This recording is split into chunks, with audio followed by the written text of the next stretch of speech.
I am hesitant to do this podcast. Why? Because I'm about to put some responsibility on pastors who have so much responsibility already. I mean, pastors are supposed to go to every meeting. They're supposed to be in every pastoral care situation. They're supposed to do all the visitation. They're supposed to be in the pulpit every single Sunday. These are exaggerations, of course, but there are these expectations on the pastor that are enormous.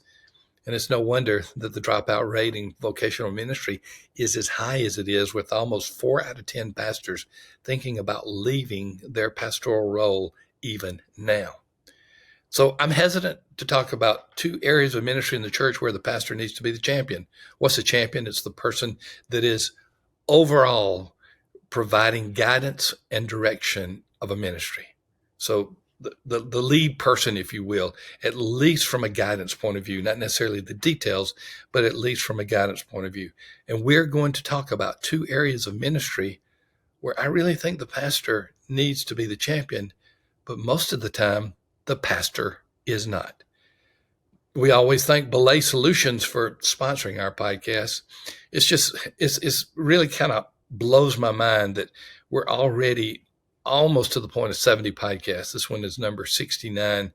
And that it seems like we just started, but I guess because we're dropping 3 podcasts a week, 3 short, under 10-minute bursts of podcasts a week, that we're going to accumulate those pretty quickly.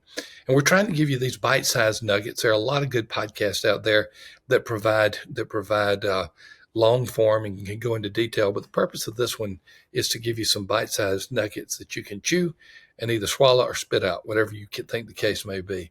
Belay has been a part of this from the onset. They have a download that they have provided for you called 25 Tasks a Pastor Can Delegate to an Assistant. Belay is just that. They provide virtual workers. We have virtual workers on our team. We always have virtual assistants, virtual bookkeepers. We have those virtual workers that work on our team. Almost all the virtual workers that we have gotten have been through Belay because we believe in them. They've been with Church Answer since its onset, and we've been with Belay since before they were at Belay. So check belaysolutions.com and go and get that download at belaysolutions.com/Thom Rainer. Okay, I started this off, ladies and gentlemen, by being very clear. I hesitate to say that a pastor needs to be a champion of something else.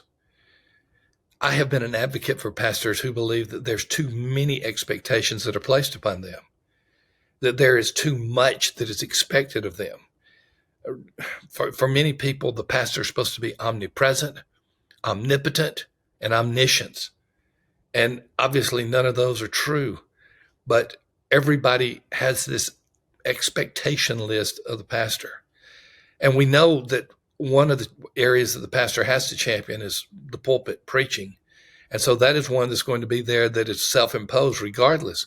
And for me to come along and suggest that there are 2 more that the pastor should champion instead of other people that are equipped to do the work of ministry, according to Paul's letter to the church at Ephesus, I'm about to add 2 others. Why am I? Why am I adding these 2 others? One is because they provide overall healthiness for the church. And 2, particularly the second one, they are tied closely to some of Christ's commands to us. So let me mention these. Neither of these should be a surprise, but let's mention the 2 areas of ministry where the pastor needs to be championed. The first one is groups. In your church, what do you call your group?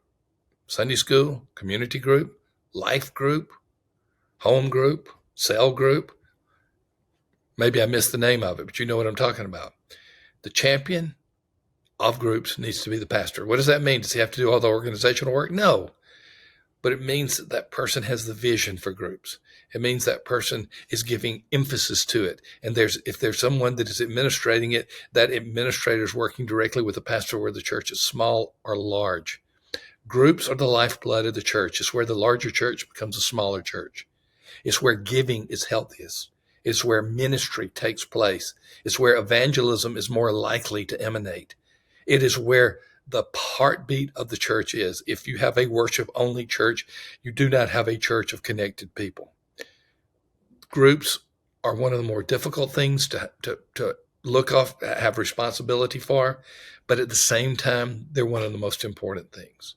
Pastors, if you could give up something to give more time into being a leader of the groups, to being not just the cheerleader, but the visionary leader, the leader who gives emphasis to groups, your church is going to be healthier. A church with groups is a healthier church. A church with intentional groups is the healthiest church. Pastors, I believe, need to be the champion of groups. A second area where pastors need to be champion is evangelism. That's kind of self-evident. Jesus' last words on earth before he ascended into heaven was, "You will be my witnesses." And as he ascended, "You're going to be my witnesses in Jerusalem, Judea, Samaria, and to the ends of the earth." He gave the Great Commission in Matthew 28 that you are to go and make disciples of all people, baptizing them, teaching them. He gave these commands to remind us that spreading the word about him, Jesus, spreading the gospel, is why we are here on earth. God gave this mission to the local church. It is our primary mission, and there has been no greater mission than that, than to spread the good news of Christ. Now, here's what's happening in America. Again, I realize we have a global audience, so I want to be careful with different contexts. But in America, we have evangelism continuing to be minimized in the majority of churches, the vast majority of churches. When we look at what evangelism is taking place in churches, it is almost a sad commentary. It is not just the pastor's fault, but let me simply say this. Evangelism is not going to turn around unless the pastor is at the forefront of it. That is not to suggest that the pastor should do everything, should be the only evangelist in the church, should be the only one sharing the gospel. Not at all. But it is to make clear, an evangelistic church has an evangelistic pastor. These are the two things that I wish pastors would remember again and again. See if you can cut something out to give time to groups, to be the champion or the leader for your groups in your church, and see if you can cut something out to be the champion, the leader in evangelism. I know, beyond a shadow of a doubt, if pastors start giving more and more time to these areas, as well as to their preaching ministry, they will continue to see churches get healthier. On this second point, evangelism, I truly believe that the Hope Initiative, which is a resource that we have, was a gift given to pastors to help them jumpstart prayer and evangelism in their church. It's a 30-day jumpstart. Check out the link to the Hope Initiative. Hundreds upon hundreds of churches are adopting this new ministry, and it's so easy. And it just fits into the flow of the church. And it can last for 30 days if you want, or you can continue on beyond that. But you, pastor, need to be at the forefront of this. Check out the Hope Initiative, check out the information there, and use that to be the true champion of evangelism. Once again, the two areas of ministry where a pastor needs to be the champion: groups and evangelism. Now, here's the reality. In most churches, the pastor is not the champion of either.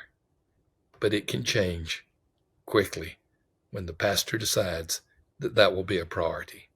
Thank you, as always, for being a part of the Church Answers podcast. Thank you, Belay, for allowing us to have this free ministry on YouTube, on our site, churchanswers.com, and then lots of podcast apps that are out there. We're overjoyed at the growth of the Church Answers podcast, and I could give you some metrics that would be nothing but boastful, but just simply to say we are grateful for the rapid growth, which is an indication that God is using this ministry. Get the word out. Tell others. It's a free ministry of Church Answers, thanks to Belay. And we'll see you in the next episode. Hey, folks, this is a PS to our podcast. We got some exciting stuff that we want to offer you absolutely for free. Sam, when you think about predictive factors in a church's growth, if you take out demographics, what are some things that come to mind? Just two. I mean, don't give me a list of 10. Just two or three things that come to mind on predictive growth of a church. Well, evangelism and whether the church is doing it or not. Bingo. And then I will add, is it an ongoing evangelism emphasis? Double bingo. Well? double, and maybe something about leadership and their commitment to that. So all of the above. Evangelistic churches have evangelistic pastors. Is the staff, is the lead pastor doing the work themselves? We have a free download for you, and it's actually a sheet that you can self-score. You answer 20 questions, anywhere from strongly disagree to strongly agree, and we come back and we predict what your growth rate is going to be for the next year in worship attendance. It's not a perfect tool, but it's a good tool. There's a link to that for the attendance predictor. Look in the show notes. You'll absolutely love it. That's cool. We'll see you soon.